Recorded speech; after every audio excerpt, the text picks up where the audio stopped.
I'm retired filmmaker George Lucas. You're about to see the second of 4 improvised one-person shows that I performed in August 2023 at the Edinburgh Festival Fringe.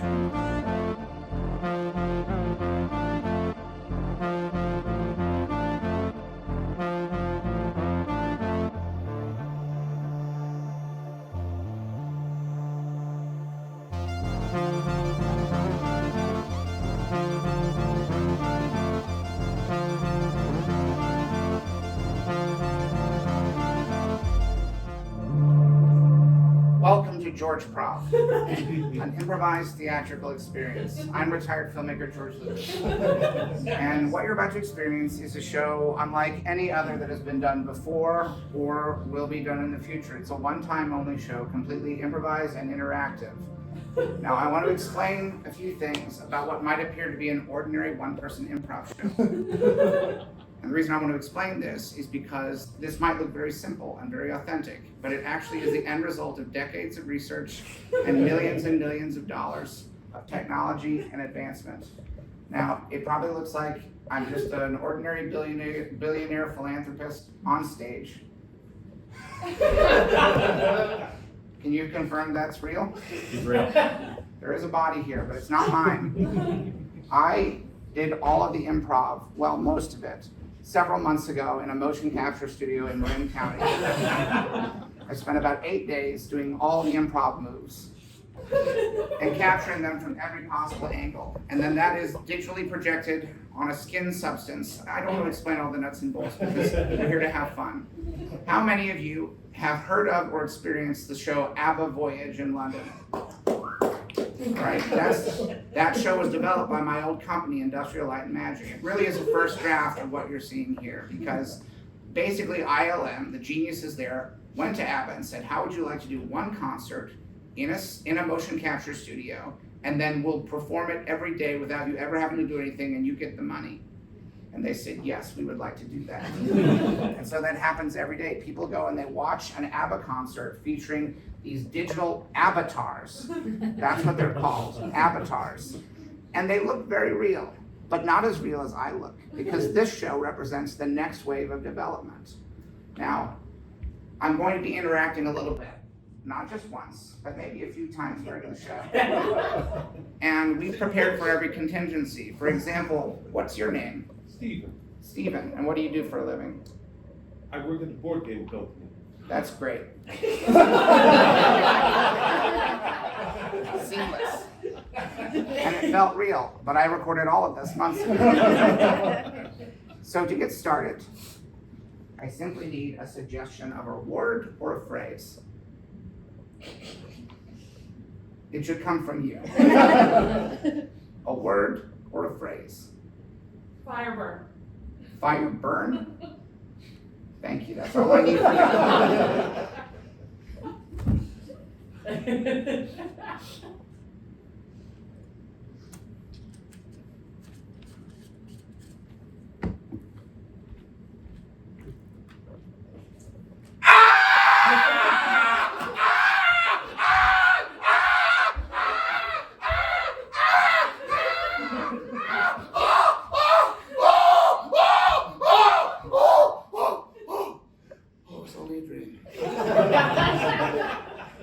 Melody, I'm sorry, I didn't mean to wake you up. I had the dream where I was on fire again. At the end of the fire, I was covered in burns. Fire burns. No, you go back to sleep. I don't want to after that. It was so vivid, Melody. Like a movie in my mind. You remember this scene? She's asleep. I love my wife, but like any human, she has her limits. And when she's tired, boy, she has to sleep. I'll go down to our breakfast nook and fix a little something just for myself.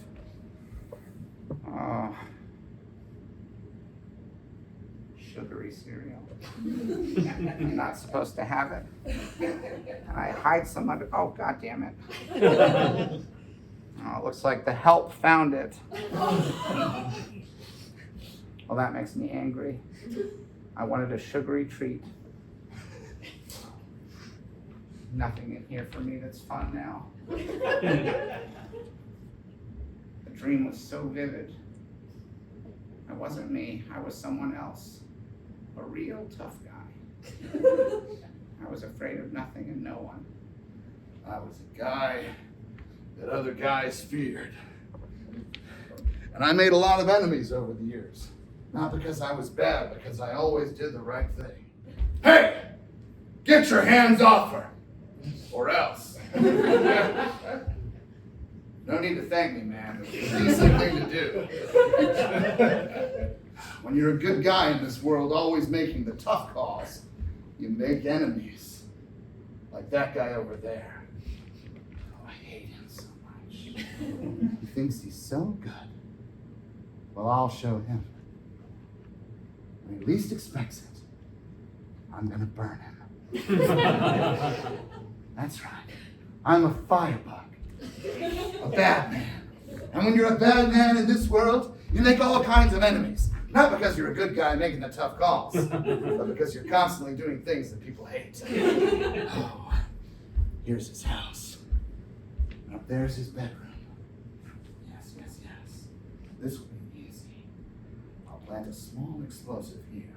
Something quiet, so no one hears it when it goes off.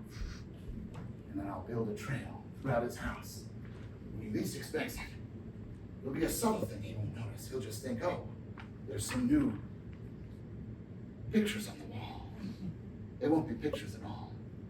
They'll be accelerants. Planted on the wall by me, a firebug. He'll come home and think, oh, these photos must have been put up by my wife, who's away now. As a surprise for me. How lovely. I shan't take them down because they are good. And I like them. And I love my wife. I like these photos and the line that connects them as it goes all the way up the stairs into our bedroom. These photos of us are good and romantic, and I like them. I miss my wife! I miss my wife! I wish she was here with me! But I support her career, and it involves her traveling around the world. Oh, the time we spend apart. My heart beats, longing for her. I wonder where she is. My career has always come first. I wish it didn't, to be honest, but it's always been the most important thing to me. I would end my marriage before I gave up my career. But I'm lucky because my husband is a wonderful man, a good man who makes the hard choices. And he understands that to make such a choice for me would be, well, it would be wrong, wouldn't it? Because the work I do is important. That's right. I'm a pro bono lawyer. All right, now you understand. I won't charge you a dime for this. I'm doing this because I think you are unjustly accused. And there'll be no money. No money. I'll never have to pay you a dime. Never. Not a dime, not a penny, not a nickel. I'm a pro bono attorney. I only take cases that I believe in, and I believe in your case. Oh, God. Oh, God. That is...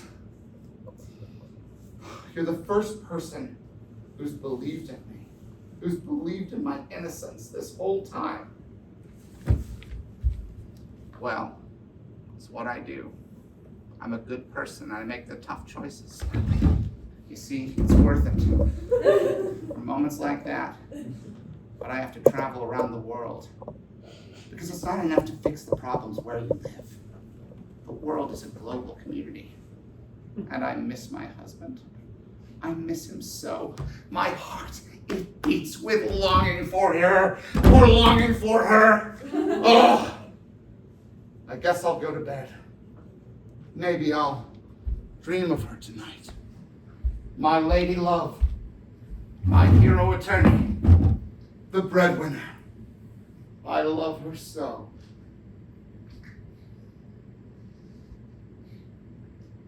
Ow! Ow! Oh no! Oh no! Ow! Ow! Ow! Ah! Ah!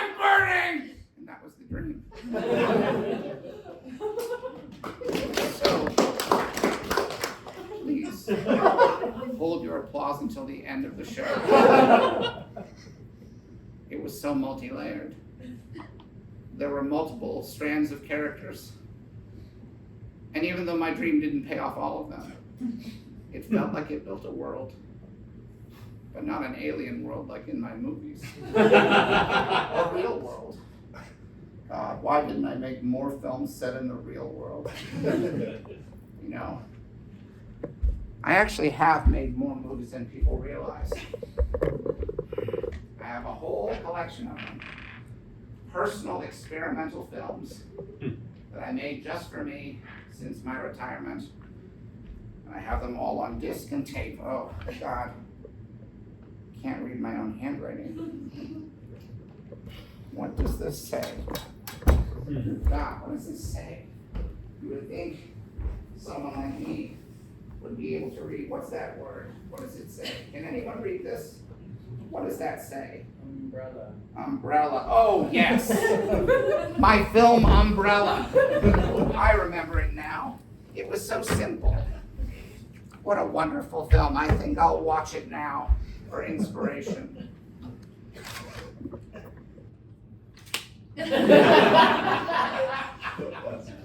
It's raining. Oh, thank God I have my umbrella. Oh, I love you. I love you so much. No one else today thought to bring an umbrella out in the rain. I'm the luckiest boy in town. This person doesn't have an umbrella. This person doesn't have an umbrella. I'm speaking out loud so everyone can hear me. I'm the luckiest boy in town. The only one smart enough to realize that it might rain, even though everyone said it wouldn't.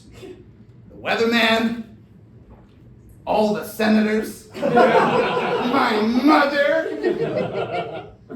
Everyone said, Thomas, you're a fool to go out with that umbrella. What a waste of one of your hands to carry a folded umbrella around on a day with no rain. But now who's the fool? Everyone else. No umbrella. No umbrella. No umbrella. No umbrella. No umbrella. No umbrella. No one else has an umbrella. I have an umbrella. Didn't you see me? Oh! No, I didn't. I didn't notice there was someone else. That's right. I didn't make a big deal out of it. I simply enjoyed the benefits of my forethought, while you did nothing but carp and crow about how bright you were. But really, you should have spared a few words to speak of how lucky you are. Oh, God! I feel ashamed. The way I spoke to you, and all of you. I'm so sorry. I'm so sorry for what I did. I realize now that what I was experiencing was a form of privilege. And I flaunted it. I flaunted my privilege. I flaunted it when I should have been more like this decent man who simply enjoyed his privilege and savored it quietly. That's what you're supposed to do.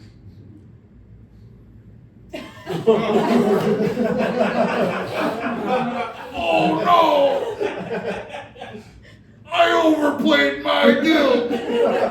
What I did wasn't that bad. I deserve to die? Is that what you think? That I deserve to die for what I did to you? How dare you? Oh God. Oh God, it hurts. Oh God. Oh God, I gotta get to the hospital. Oh Jesus, fucking Christ. Oh God, get out of the way! Get out! Oh God, I ran over a man! I ran over a man!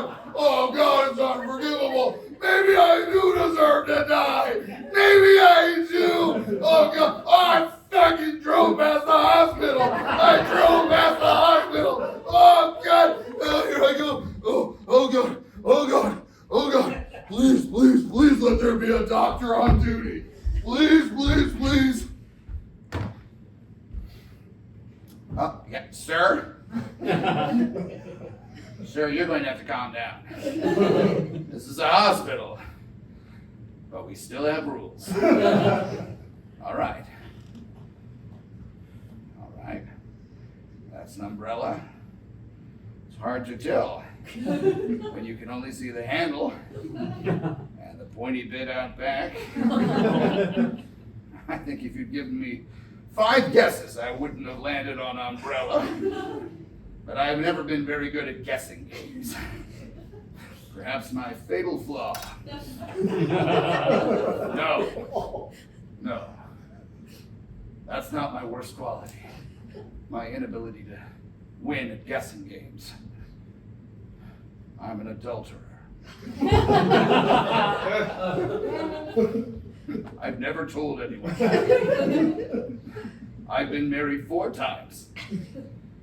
All four marriages have ended in divorce. But none of my wives ever discovered my adultery. For I was so very good at it. I would say, I have to work at the hospital tonight. Another shift at the hospital. They always believed me. Because hospitals always are busy. And it's always plausible that one might take another shift. All right. Sign here. Do you have insurance? Oh, that's good. Some people don't. Some people don't have insurance. I'm glad you do. For your sake, I'm glad you have insurance. I'm so glad you do. All right. And have a seat there, and the doctor will be with you in just a moment. That's right. Well, look around the room. Everyone here has been stabbed by something.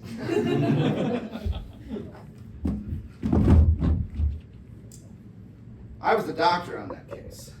I pulled this umbrella out of the man, and he died.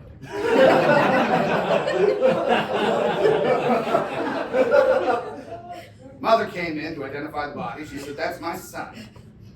He was so proud that he brought his umbrella out that he stabbed himself straight through the gullet. The gullet? No, the gut. It's hard to remember what people say. This was 4 or 5 years ago. Anyway, I asked the mother, I said, I've never asked a grieving mother this question before, but I don't own an umbrella. If it's okay with you, I'd like to keep the one that your son used to end his own life. She cried. She cried, but I think, in fairness, she would have been crying anyway. I don't think I made her cry any more or any less than she would have if I hadn't asked. And that's the thing. In this life, you have to ask for what you want. You have to take the chance. If you don't ask, you won't get it. Or you might not, and then you won't have it. I wanted to be a surgeon. So I asked, can I go to this medical school? And they said, yes. And then I asked, am I doing a good job? And they said, yes. And I said, may I have my diploma, please? I have earned it. And they said, yes. The point is, in all of those situations, I asked. And now I'm the one who has an umbrella today. I'm a doctor, and I have an umbrella, and it's not even raining. But I don't care. Because a man died using this umbrella, and the streets aren't safe. And if I need to kill a man, I'll use this. For it is an umbrella that has tasted human death. And I like to think it developed an appetite for it. Call me crazy, call me crazy. Call me crazy. They called me crazy. They called me crazy, and they were right in a way. But it was too late, for I was a surgeon. And when you're a surgeon, people allow certain eccentricities, don't they? They allow you to be a little bit to the side. Oh, doctor, you're seeming crazy. Yes, it's because I'm eccentric. Oh, it's fine. I didn't realize you were an eccentric. Everyone likes an eccentric surgeon. When you're on the table, you don't want a surgeon who's boring, do you? Because imagine how it would be if in a crucial moment, your boring surgeon lost interest in you. Because a boring person isn't someone who isn't interested in the world. They reflect their own boring nature out on anything. So they might look at your open chest cavity and think, so my life is boring, this is boring, who cares? Whereas a genuine eccentric will think, my God, look inside this man! Anyway, I have more lives to save. I can't spend the rest of my life talking to you. I'm a doctor. I don't know what you are. Pretty good film. Umbrella. I didn't even show that one to my friend Steve. Because I'm not sure what the message of it is. But it's definitely experimental. I've seen movies about doctors. None like that. The hero of the film is also, in a way, its villain. Here, you keep this. I'm never going to watch it again. Now, what to have for breakfast? My appetite was stirred some by that film. Perhaps I'll have a vegetable breakfast. That's allowed. Vegetable breakfast. It's healthy. My wife would love that. I'll see what vegetables we have, and it will be salad for breakfast. Here we go. Lettuce. A whole head of lettuce. I don't think I'll eat all of it. Baby carrots. I don't think I'm going to eat any of these either.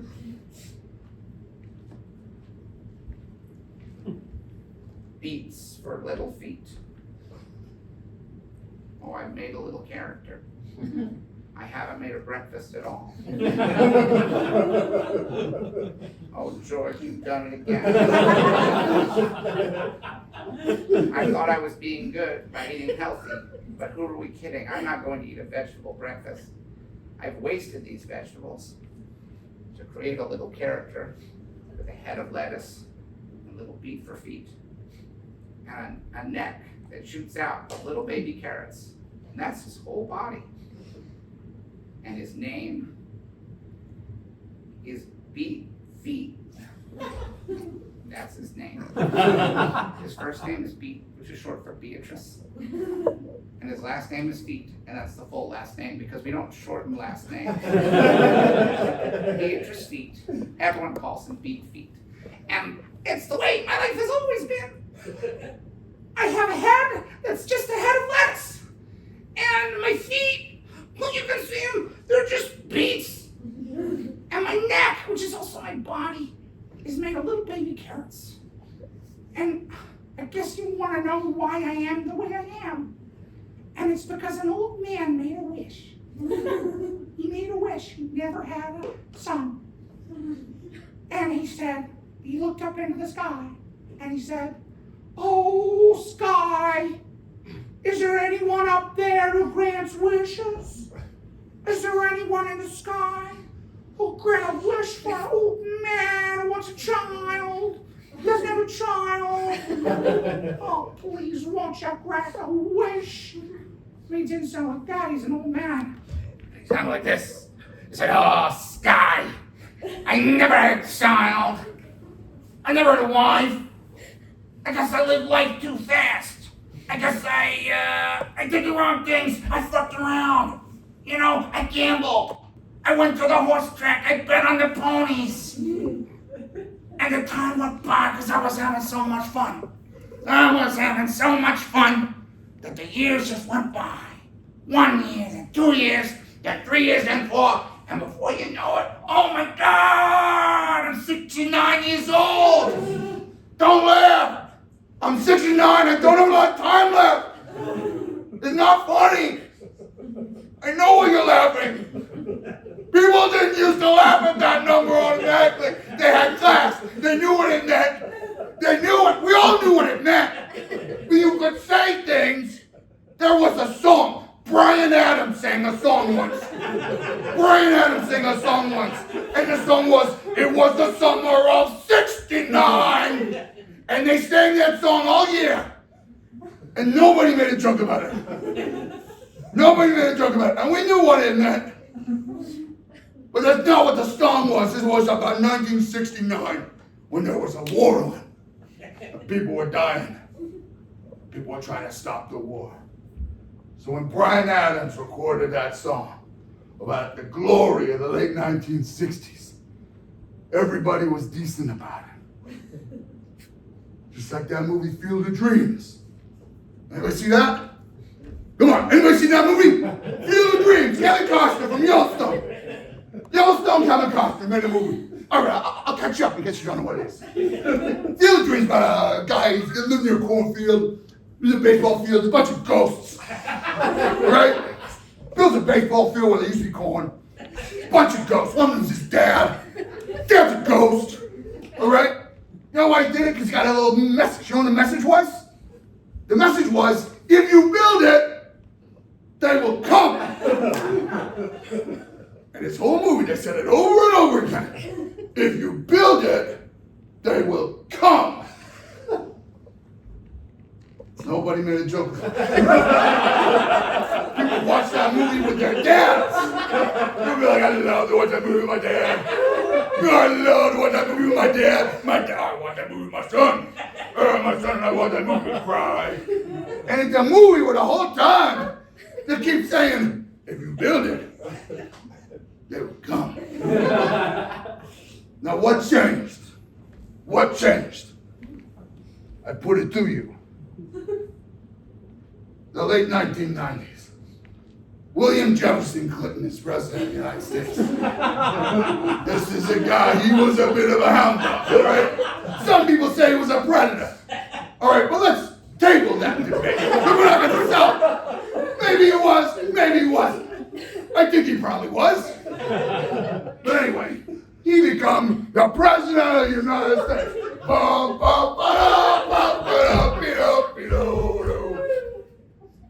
Hi, everybody. My name's Brooklyn. I'm the president of the United States. Other woman said that, well, no, that didn't happen. Other woman said that, well, no, that doesn't happen. I'm president, that didn't happen. Ooh, who's that? It's Margot Lewinsky. Oh, she doing a real pizza. Oh, what am I gonna do? Oh, what am I gonna do? Oh, what am I gonna do? Oh, God. Oh, I love it. I love it. I love sex. I love sex. I'm Milton. I love sex. All right, so he loves sex, all right? He was a ladies' man. That didn't used to be a crime. Oh, the ways that you can be a ladies' man that are criminal. Get with it. It's not funny. Now there's this other guy. His name's Ken. Everybody watching the Barbie movie, all right? Oh, I am Ken Up. Well, this guy wasn't Ken Up. This guy's name was Kenneth Starr. And he was a real piece of shit. No matter what, Bill Clinton did. Oh, God, I love it. And then I lie about it. I love it, and then I lie about it, all right? Put that to the side. Whatever William Jefferson Clinton did, let's put it to the side. And let's focus on this guy, Kenneth Starr. All right? There's no star in my book. Not one of the stars that I wish upon in the sky to have a child. Remember? That's what I want. That's what I want. I want a child. I'm 69. No. This guy was a star with two R's. Like, Kenneth Starr. All right, I don't know what it means, but it's not good. And this guy, Kenneth Starr. I don't like that Bill Clinton. I'm gonna write up a report. I'm gonna say all the dirty things he did. Dear world. This is my report. My name is Kenneth Starr, and I believe in the Lord and good behavior. And I'm gonna write about all the dirty things that Bill Slick Willie Clinton did while he was president.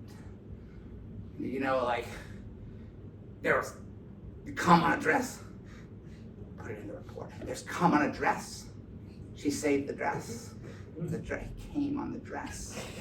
It's a government report. No one's ever written about something like this. EJACULATE.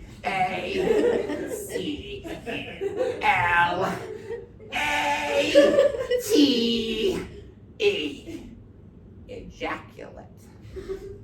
It's a noun and a verb. To ejaculate. And then there's the ejaculate. You ejaculate. The ejaculate. Say it with. You ejaculate. The ejaculate. You ejaculate. The ejaculate. It's cum. It's a government report. And they gotta talk about it on the news. And the people on the news say, oh, I've been reading through the report. And we have a report about it. So there was cum. And it was ejaculated by the president. And that's the news. And the children at home watched the news with their parents in horror. I guess we just talk about cum now. We never had before. Thanks, Ken. Whatever old William Jefferson Clinton was doing, and believe me, he was a dirty dog. But nothing he did was ever quite so dirty as the way old Ken Starr did the culture. He did us dirty. Because now when we turn on the radio and we listen to Bryan Adams singing about the summer of '69, we know there was ejaculate involved. And when fathers and sons watch The Field of Dreams, when they cry, they know there are other fluids that come out. Not just tears, but ejaculate. So for all his prayers and all his sanctimony, all he did was lower the tone. So now when a man turns 69 and wants a child, everybody laughs! When they find out how old he is, because they're like, well, who are you 69ing with? Who are you 69ing with? No! I was born almost 70 years ago, and I wasted my life. It's not a joke. Just because of what William Jefferson Clinton did, and what Kenneth Starr wrote about, and how it changed everything. Please give me a child. Please give me a child. And up in the starry, starry sky, the angels heard his prayer.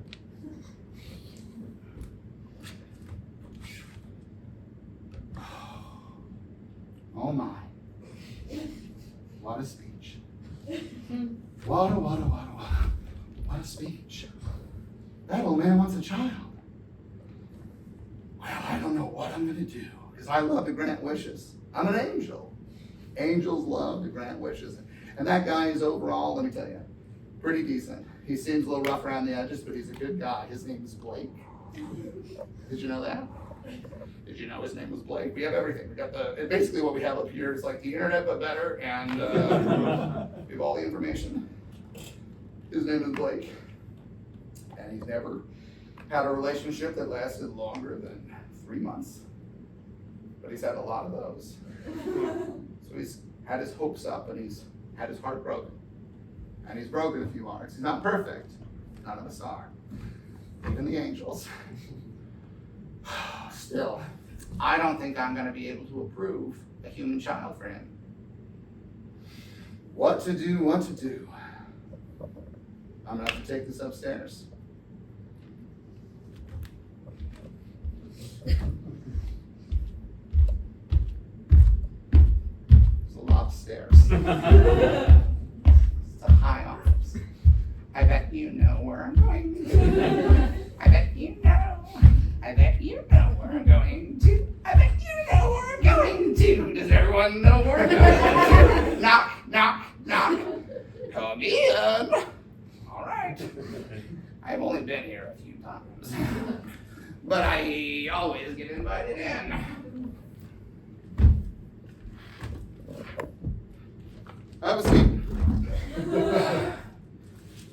just reading the latest issue of the Scotsman. So, you got a guy down there. How old is he? It's funny. I pictured him with a woman or a man, and they've gone top to tail sexually. I didn't used to always think of it that way. Pick of the day. Wow. Pretty impressive. Well, as you probably have guessed, I can't authorize a human child for this guy. He's 69 years old. He'll be 70 next year, then 71. The year after that, he's going to be 72. 12 months later, that man is going to have a birthday, and he will celebrate his 73rd birthday. 2 years later, he will be 3/4 of a century old. The year after that, he'll be 76. I think we all know what happens after that. Age 77, 78, and 79. And that is too old to be having a child, in my opinion. And I made the universe, okay? Okay? I made the universe. We're not disputing that. There's not a bigger God that had me be a front, okay? That's bullshit. That doesn't make sense. I'm the top of the chain. The biggest God in the universe. There's no others that I report to you that I can't tell you about. All right? So you, let's shut that chatter down right now. You tell your friends. One guy, you met with him. I said, no human baby, but tell you what you do. Make a head of lettuce, a little neck of baby carrots, beets for feet. Make it sentient. It'll die the same time he does. That's the best I can do. I'm sorry, that's the best I can do. I'm not gonna, I already told you, I'm not gonna give you a human baby on this. I don't care how nice he is, he's not perfect, he's broken a few hearts. Okay, and he's old now. All right, so I'm improving this. Name the kid Beatrice Feet, okay? Beatrice Feet, call him Beet Feet for short. And that's the last I want to hear about it, okay? Send it back down. This is a good result and made the universe a better place, okay? All right, okay. Thank you so much. I need you to understand. I really do appreciate it. And I actually really love what you've done with the office. Oh, thank you. I did this myself. I had someone hang these pictures of me and my wife. And I put the little thread. There's a little thread that goes through all the pictures. And it sort of connects them. And it's really nice. And lately I've been sleeping in my office. So I'm going to go to sleep. And you go back down and make it happen for the little old man who wants a child. All right. Okay. Yes, please, yeah, shut it. Shut the door.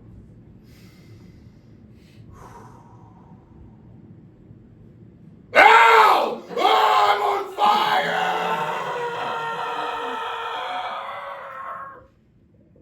And so, though the child is born, what becomes of the universe? I should put these back in the fridge, or Melody will be angry with me. Oh, but what a story it was. The story of Beet Feet.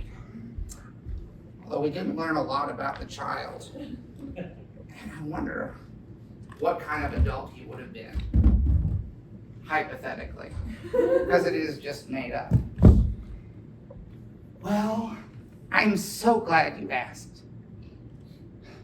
It wasn't easy having an elderly dad. He lived to be 79 years old, which is not a funny age at all. It's not dirty. If you say I'm 79 and you, doesn't mean anything. Except to me, if someone said I'm 79 and you, I would say, are you dying, Dad?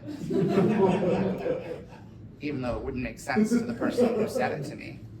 But then again, I don't think what they said would have made a lot of sense either.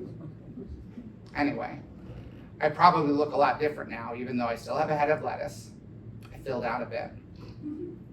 My feet are still beets, but they're a bit rougher, calloused perhaps. You know, my dad died when I was a teenager, but he made sure that I had a college fund so I could go to Harvard, which is where I am now. Yes, Professor, I know. in class right now, and I'm not supposed to be talking. This class is about the law. I want to be a lawyer, a pro bono attorney. It's a very good lecture in a very big lecture hall. And today we're learning about the law. Now, what is the law? I put it to you that the law is an illusion, a magic trick that we all agree on. Now, let's take one law, any law. You, name a law that exists. Or you, anyone. Shout out a law that exists. The law of attraction. The law of direction. Now, what is the Attraction. of what? The law of attraction. Attraction. Attraction. The law of attraction. Attraction. Yes, when a person is attracted to another person. Yes. Now, what does it mean? What do we think of when we think of the law of attraction? We think two people. Maybe they see each other across a crowded room, like the songs say. Some enchanted evening, you may see a lover, you may see a stranger across a crowded room. The law of attraction. Not a law we can enforce. It's a law that is imposed upon us. We can't help who we are attracted to. Let's say you're at a party. You're sitting on a stool, you have a drink in your hand. You're enjoying the atmosphere. You're looking around, and all of a sudden, someone catches your eye. You don't want it to happen, but it does. Someone catches your eye, and you are discombobulated. Oh my God, oh my God, oh, I'm so attracted to this person. Oh my God, they're so beautiful. Now there's a question. This person can react any number of ways. Maybe they don't see you at all. Maybe they look over here.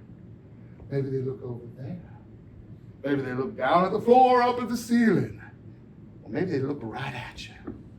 And when they look right at you, maybe they feel something. But what if it's revulsion? Oh God! What's that?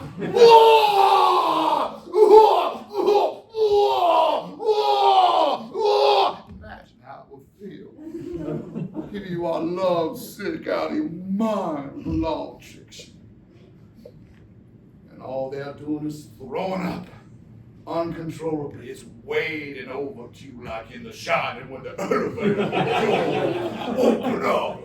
Except instead of blood, it's vomit. Everything that person ate for the past 24 to 48 hours, depending on how well that system processes food. You start to feel heartbreak. The law of attraction has been enforced upon you, and you are sentenced to a lifetime of loneliness and sadness. Well, is that justice? I ask you, is that justice? Well, now let's play it out a different way. Now, what if this person, they look over at you and they feel the exact same way? Well, my, oh my. Oh my God. I can't believe it. Ooh, I like what I see. I like what I see.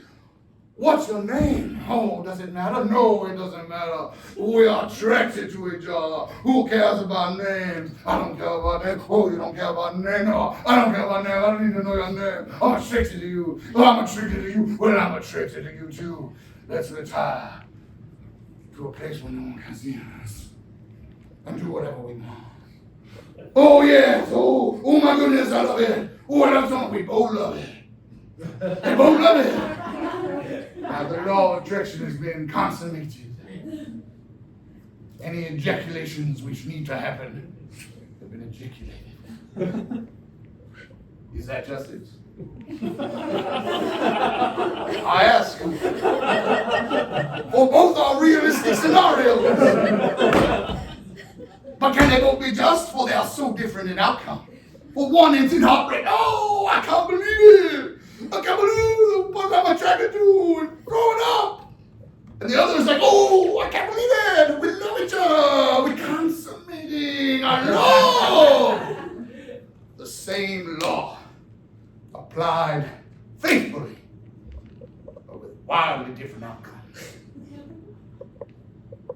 have two systems of judgment and justice in this society, and they are not equal. They are not equal, not by a mile. What is another law?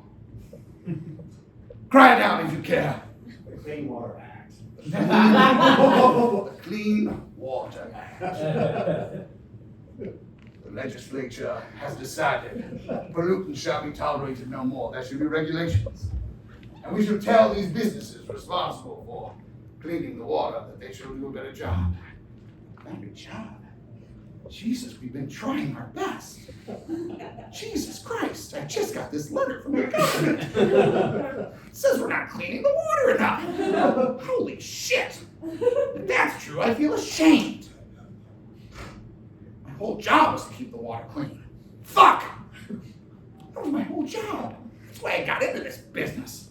I wanted clean water for everybody. And now I get this letter from the government. There's a new law. Wow! Well, I guess we better get to work. Da-da-da-dee, da-da-da-da-da-doo-doo. Well, that made the water a little cleaner. Da-da-da-dee, da-da-da-da-da. That helped. Do-do-do-do, da-da-da-da-da-dee, do-do-do-do. Oh, it tastes terrible. We have to work hard. Gentlemen, the water is filthy. And we need new ideas, new technology. Something must be done. People are polluting the water and we can't clean it fast enough for people to drink it before they drink shit. I'll clean your water. But it'll cost you. Maxwell, what do you mean? I mean, I built a machine that can clean all the water instantly, all over the world. It'll clean all of it so all of it can be drunk, even the salty stuff. Even the salty stuff? Won't that hurt the fish? No, it won't. I thought of that. You think I'm a moron? I'm an inventor. I'm an inventor, and I've invented a lot of great things. And I made a machine, and it'll clean the water no matter what you put in it. It's a machine, and it can be duplicated, so everyone has one in their pocket. And you can literally take a shit in a bowl and then drink the water, but if I put my machine on top of it, it'll taste great and it'll be healthy. Now that's the world I want to live in. But it's going to cost you, because I spent a lot of money developing it. It cost $100 billion. Yeah. Maxwell, you've seen our budgets. You know we don't have $100 billion to give you. And what would you even do with $100 billion? Well, I've already spent a lot of it developing this machine. To be honest, I'm in quite a bit of debt. And there are some people who were making threats to me and my family. All right? And I need no less than $99 billion. Or I walk, and my machine goes with me. This machine really works. It'll bring us into compliance with this new law. Well, I'll see what I can do. And so I go to the bank. And I talk to the lovely gentleman who manages the bank. And I tell him about this machine that one of my employees has invested a lot of his own resources and money into, certainly a lot of his time. I tell him what he can do. And this bank manager was awfully curious. Tell me more about this machine. Well, can I see one? Maybe try it out in my house? Well, I'm not going to loan you $99 billion from our bank's vault if I can't see the machine and see how it works. And so you say you can take a shit in a bowl? And if you play, and it'll fit on any size. What size? Because I have small bowls and large bowls, and a few medium bowls, but they're all different sizes and different depths. Or it'll adjust. Well, that's good. That's certainly worth a few billion. This is one of the prototypes. All right. Well, I'll tell you what I'm gonna do. I'm gonna take this home. I'm gonna put it on a bowl after I take a shit in the bowl. And then I'm gonna give it to my son. My son is sick. Drinking a full bowl of my shit could kill him.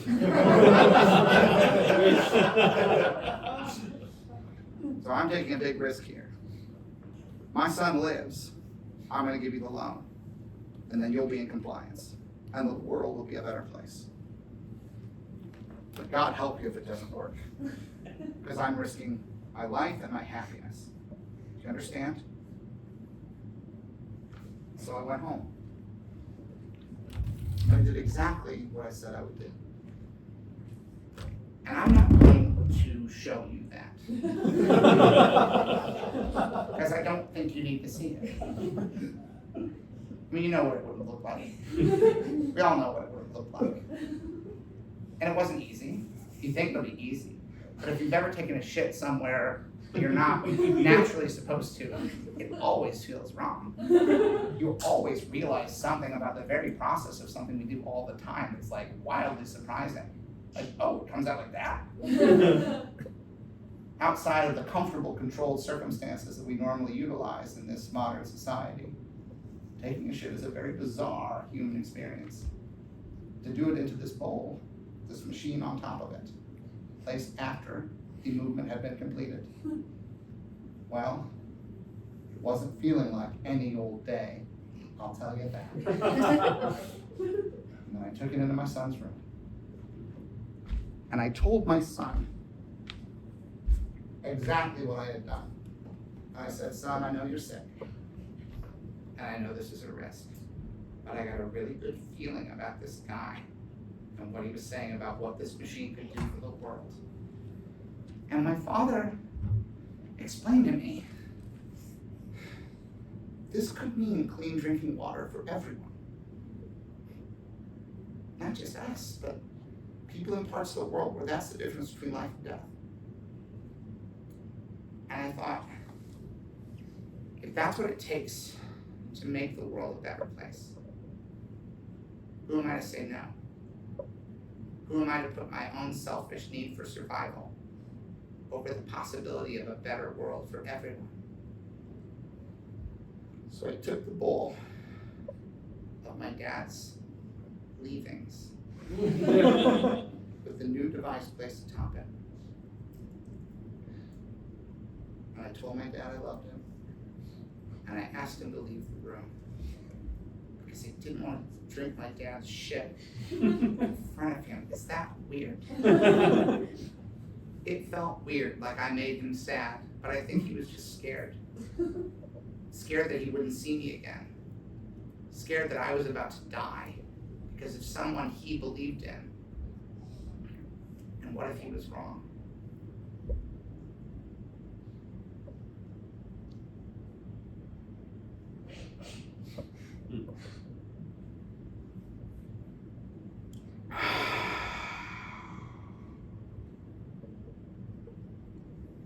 I'm not gonna lie. It didn't taste great. But I didn't die. It was clean. The machine had worked. But it would be incredibly hard to market to people. Because while he had invented a device that would make the water drinkable, he had not solved the flavor factor, which would be essential for an invention like this. It can't still taste like shit. It has to taste like something else. And I can't fucking believe that this wasn't something that he had factored in. Like, people aren't going to want to do this. Like, even in bad countries where they're desperate, they're going to be like, no way! It tastes like shit! I don't want it!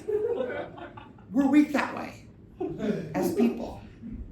We like what we like. And we don't like the taste of shit. I mean, some of us do. And that's okay. But not everybody. It's an acquired taste. So my dad didn't give the loan. He couldn't. He had to explain to them. He said, I know I'm letting you down. I know I My son is alive, and that is how I couched it. I said, no, you have to. You said if your son lived, that you'd give us some money. But it was too much. It was too much to accept. The machine doesn't work, Maxwell. It doesn't work. You fucked up, Maxwell. No, I like the taste. Oh, it's my fault. I screwed up. I was too fixated on my own likes and dislikes. I did factor in that not everybody likes everything that everybody else likes. And that's part of what makes this world beautiful. It's like how we're not attracted to the same people. Everybody's attracted to different people. That's the law of attraction. Thus endeth the lesson. All right. The required readings up on the board. I expect all of it to be read by Sunday. Sunday, wow. I've got a lot of reading to do. But I want to be a lawyer, so I'll do the homework. Even though I'm just a head of lettuce, baby carrots for a neck that is also my body, that feeds for feet. I'll be damned if I'm going to let that stop me. Because I want to make the world a better place. There's no shame in trying and failing. That's the lesson we learned from Maxwell, the inventor of the water purifier that everyone hated. And I guess that's what would have happened to Beatrice Feet, who did grow up to be a pro bono lawyer. Isn't that wonderful? I guess I'm gonna go back upstairs to my wife, Melody. She's still asleep, I assume. Don't hear any noise and she doesn't talk in her sleep. So silence is what I expect when I walk in the room. Although I guess if one of us perish, we might be silent. But that's not happening today. Today is a good day. And we're not on fire. And not fire burned. We're just happy and together.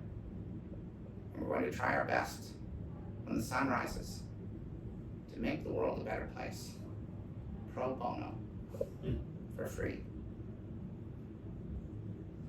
I'm gonna go to sleep for a few more hours. And if Melody wakes up, well, she can just go about her day. I'm gonna sleep late. And that's GEORGE-PROV. We